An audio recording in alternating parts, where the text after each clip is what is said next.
Hello viewers and welcome back to another episode of law Chakra, जहां हम आपको supreme court में हुई वर्क अमेंडमेंट एक्ट 2025 के केस की हियरिंग में हर पल की खबर देते हैं। अब इस हियरिंग में क्या हुआ है, हमने आपको 2 दिन में डिटेल्ड अपडेट्स, लेटेस्ट न्यूज दी है और वैसा ही हम तीसरे दिन कर रहे हैं इस हियरिंग के, जो कि 22 मई है। अब बात ऐसी है कि ये केस की हियरिंग एंड पे आ गई है। पिटिशनर्स ने पहला दिन लिया था, दूसरा दिन रिस्पोंडेंट ने लिया था और तीसरे दिन हमने वापस से रिजॉइंडर एप्लीकेशंस और रिजॉइंडर प्लीज को सुना है। दूसरे दिन की हियरिंग में या इसी दिन के फर्स्ट पार्ट में हमने आपको बताया कि एसजे तुषार मेहता ने बहुत ही इंपॉर्टेंट, कंट्रोवर्शियल और आई ओपनिंग बातें रखी है वर्क अमेंडमेंट एक्ट 2025 के रिलेशन में। उन्होंने कैसे बताया है कि वर्क बाय यूजर एक फंडामेंटल राइट नहीं है, एक स्टैट्यूटरी लॉ है जो लॉ के थ्रू आया भी है तो लॉ के थ्रू जा भी सकता। दूसरी तरफ उन्होंने समझाया कि कैसे वर्क का ये जो डोनेशन चैरिटी का थिंग है, ये रिलीजियस नहीं है, ये सेक्युलर है, क्योंकि इसमें सिर्फ रिलीजन के मैटर्स नहीं इन्वॉल्व होते हैं।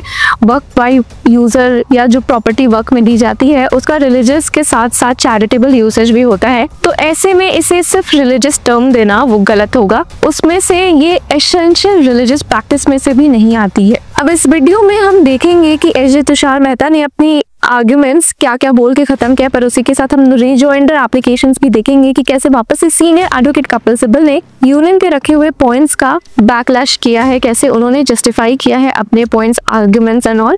और उनके और एसजे तुषार मेहता के बीच जो झगड़े देखने को मिले हैं, बहसा बहसी हुई है, वो सब कुछ इस वीडियो में रहेगा। तो अब एसजे तुषार मेहता ने अपने आर्ग्यूमेंट्स खत्म करते हुए उन्होंने कहा कि वेदर वर्क इज एसेंशियल और नॉट ऑफ इस्लाम। जब उन्होंने ये बात रखी कि किसी ने 1995 एक्ट को चैलेंज किया है, वो जो पुराना एक्ट था उस पर सीजीआई बीआर गवई ने कहा कि वो मैटर हम नहीं सुन रहे हैं। सुप्रीम कोर्ट ने बहुत क्लैरिफिकेशन दिया ही हुआ था कि वो सिर्फ 2025 वाले एक्ट पर सुनवाई कर रहे हैं, पुराने एक्ट से उनका कोई लेना देना नहीं है। और ये प्ली 1995 वर्क एक्ट को चैलेंज करते हुए एडवोकेट विष्णु शंकर जैन ने डाली थी। इसी पर एसजे तुषार मेहता कुछ कमेंट्स करना चाहते थे, पर सीजीआई बीआर गवई उन्हें रोक रहे थे। इसके बाद एसजे तुषार मेहता ने कहा कि एक और पॉइंट जो पिटिशनर्स हमेशा उठाते हैं कि कैसे सुप्रीम कोर्ट ने भी वर्क बाय यूजर कॉन्सेप्ट को अपहोल्ड किया है राम जन्मभूमि के केस में, तो उसी पे क्लैरिफिकेशन देते हुए एसजे तुषार मेहता ने कहा कि entire order says under the act as it existed, I am also not disputing it was there. वर्क by user, now it is deleted. It was law then, now it is taken away by law. तो supreme court ऐसा नहीं कर सकती कि जो कुछ law से आया है और लॉ ने उसे वापस ले लिया है, उसे वापस से सुप्रीम कोर्ट अपने इंटरिम ऑर्डर के थ्रू लाए। अब एसजे तुषार मेहता के आर्गुमेंट्स खत्म हुए तो हमने आपको अपने कई वीडियोस में बताया है कि इस केस में कई सारे स्टेट गवर्नमेंट भी इस एक्ट के फेवर में दिखे हैं। उसी में से एक स्टेट की तरफ से सीनियर एडवोकेट राकेश द्विवेदी मौजूद थे, जिन्होंने वर्क बाय यूजर को कहा कि ये एक एसेंशियल एस्पेक्ट इस्लाम का बिल्कुल भी नहीं है। अब जब सीजीआई बीआर गवई ने कहा कि हाँ ये बात तो एसजे तुषार मेहता ने भी कह दी है, आप अलग क्या बोल रहे हो, उस पर सीनियर एडवोकेट द्विवेदी ने कहा कि माइन इज डिफरेंट, दिस वर्क by user was introduced by privy council order, this was introduced not even as Islamic law.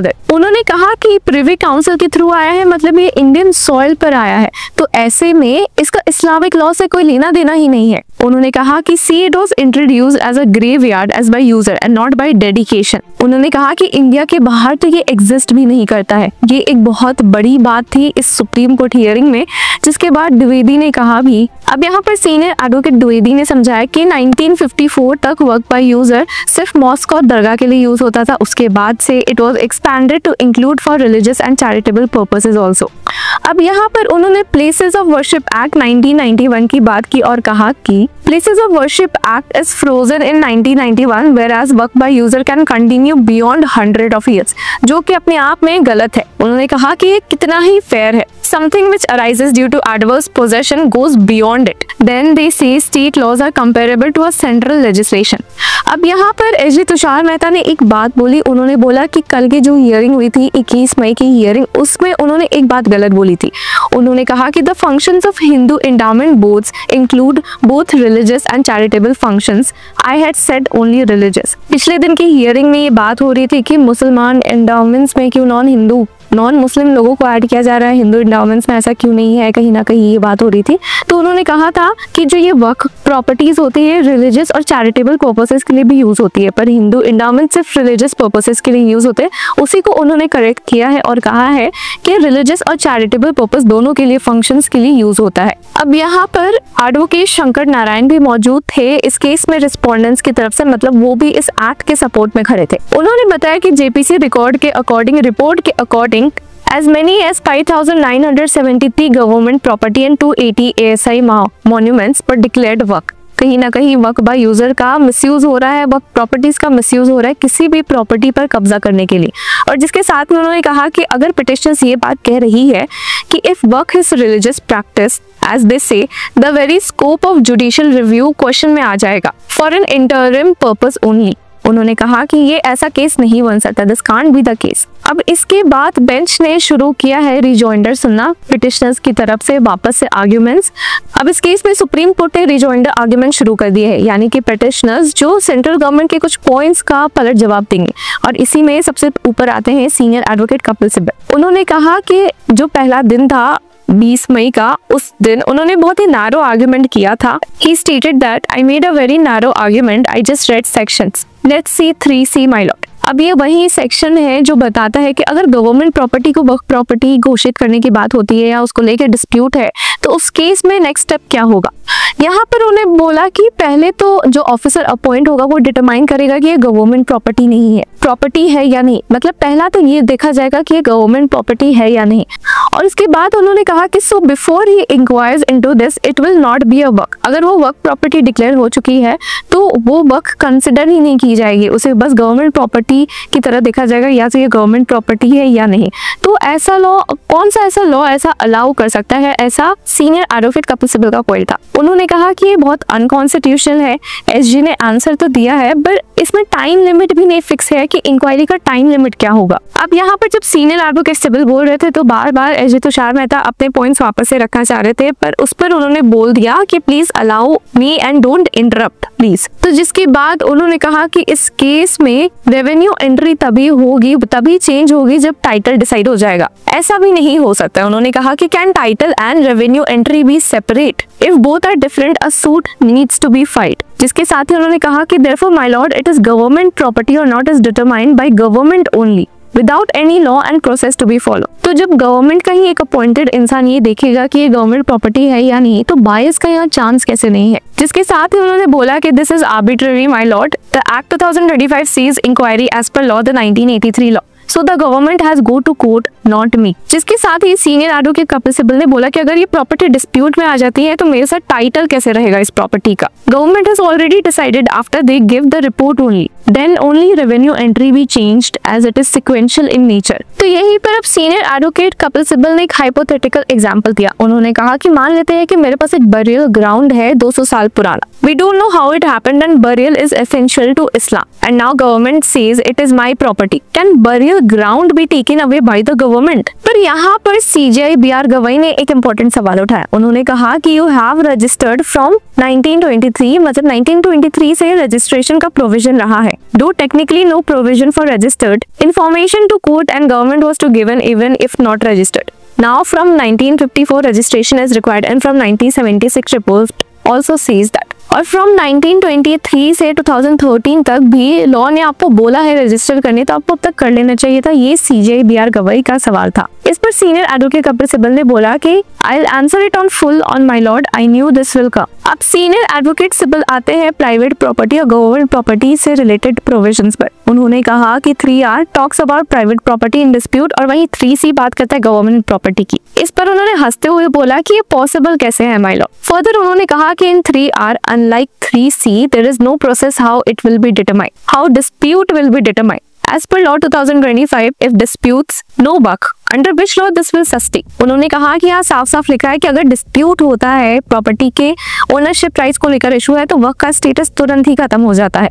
तो ये कैसे लॉ अलाउ कर सकता है। अब यहाँ पर सीनियर एडवोकेट कपिल सिब्बल ने बोला कि वक्त बाय यूजर के पॉइंट पर आते हैं। 1954 एक्ट में ये कहा गया था कि मुतावली शुडंट बी रजिस्ट्रिंग। फिर 1954 एक्ट में ये भी कहा गया था कि एक सर्वे होगा वक्त डिसीजन पर। बट फिर 1995 में पूरा प्रोसीजर आया, स्टेट को सर्वे करना था, बट वैसा कुछ हुआ ही नहीं था। There are only 2 works registered in Delhi, 0 in Kashmir. Why this has happened? उन्होंने आगे फर्दर कहा कि 2013 में तो this survey since not done earlier, now it should be done in 1 year. Why were they not registered? तो यहाँ पर senior advocate Kapil Sibal ने बोला कि स्टेट का काम था रजिस्ट्रेशन का, जो वो करने में फेल हुई है। स्टेट का काम था सर्वे करवाने का, जो उन्होंने करवाया नहीं, रजिस्ट्रेशन उन्होंने नहीं करवाया, जिसकी वजह से ये सब कुछ स्टेट की गलती है। उन्होंने कहा कि because the failure of state government to not do their job to do survey and register from 1954 to 2025, और सिर्फ स्टेट के फेलियर की वजह से कम्युनिटी को क्यों हार्म पहुंचाया जा रहा है, कम्युनिटी के खिलाफ क्यों एक्शन लिए जा रहे हैं। उन्होंने कहा कि and for failure of state the community is being punished, that's my argument my Lord. अब सीनियर एडवोकेट कपिल सिब्बल ने वापस से स्टेट द्वारा सर्वे की बात उठाई। उन्होंने कहा कि on the question of survey my lord, only one state from 1954 to 2013, only one state has done survey. उसमें किसकी गलती है? ये स्टेट की गलती है। और ये क्या चल रहा है? सीनियर एडवोकेट सिब्बल ने फर्दर स्टेट किया कि this is completely wrong, my lord. Number of property registered in 2013 is 0. Who has not registered in this survey commissioner? Now 2025 Act says we didn't do our job, so you lose the work. उन्होंने further कहा कि उत्तर प्रदेश में वक्त property 0 है। Famous इमाम बाड़ा will go because of अनरजिस्ट्रेशन। एक famous वक्त प्रॉपर्टी सिर्फ अनरजिस्ट्रेशन की वजह से हाथ से गवा दी जाएगी। इस पर एसजे तुषार मेहता ने कहा कि I need to come in my lord, he is saying something very fresh. SG Tushar Mehta ने कहा कि सीनियर एडवोकेट कपिल सिब्बल कुछ नई ही बात कर रहे हैं, तो उन्हें यहाँ पर अपनी बात रखने का मौका मिलना चाहिए। इस पर सीजेआई बीआर गवई ने कहा कि why are you interrupting mister SG. Senior advocate Sibal ने भी कहा कि I didn't interrupt you when you said I misled the court. अब एसजे तुषार मेहता ने अपने आर्ग्यूमेंट्स के दौरान ये कहा था कि पिटिशनर इस केस में कोर्ट के साथ साथ जनता को भी मिसलीड करना चाहते हैं, गलत अफवाहें फैलाई जा रही है। इस पर सीजेआई बीआर गवई ने कहा कि then there are states where also. अब यहाँ सीजेआई बीआर गवई ने कहा कि कुछ स्टेट्स ऐसे भी हैं जहाँ ये सब हुआ है, जैसे कि तमिलनाडु, पंजाब, महाराष्ट्र। पर सीनियर एडवोकेट सिब्बल ने कहा कि this is shocking, all this data is of 2023। अब सीनियर एडवोकेट सिब्बल ने बोला कि अगर कुछ प्रॉपर्टीज अनरजिस्टर्ड है तो उसे रजिस्ट्रेशन करवाने का काम सर्वे कमिश्नर का था, जो उन्होंने नहीं किया। तो कहीं ना कहीं स्टेट ये खुद मान रहा है कि हमने अपना काम नहीं किया है, इस वजह से आप अपनी प्रॉपर्टी यूज कर दोगे। सीनियर एडवोकेट सिब्बल ने कहा कि the government themselves saying my lord that our people didn't do survey. और यहाँ पर सीजेआई बीआर गवई ने भी पूछा कि आखिर एक गवर्नमेंट लैंड पे वर्क बाय यूजर प्रॉपर्टी कैसे अलाउ की जा सकती है। तो इस पर सीनियर एडवोकेट सिब्बल ने बोला कि the community itself goes to government and they give the land to them. तो व्यूअर्स, हियरिंग अभी भी कंटिन्यू हो रही है। सीनियर एडवोकेट कपिल सिब्बल के अभी बहुत सारे आर्ग्यूमेंट्स बचे हैं और इसके बाद सीनियर एडवोकेट राजीव धवन के भी आर्ग्यूमेंट्स रहेंगे, जहां में सेंटर के सारे रखे पॉइंट्स का काउंटर पॉइंट्स देंगे, काउंटर अटैक्स करेंगे। तो इस केस की लेटेस्ट हियरिंग के अपडेट्स के लिए कीप फॉलोइंग लॉ चक्रा।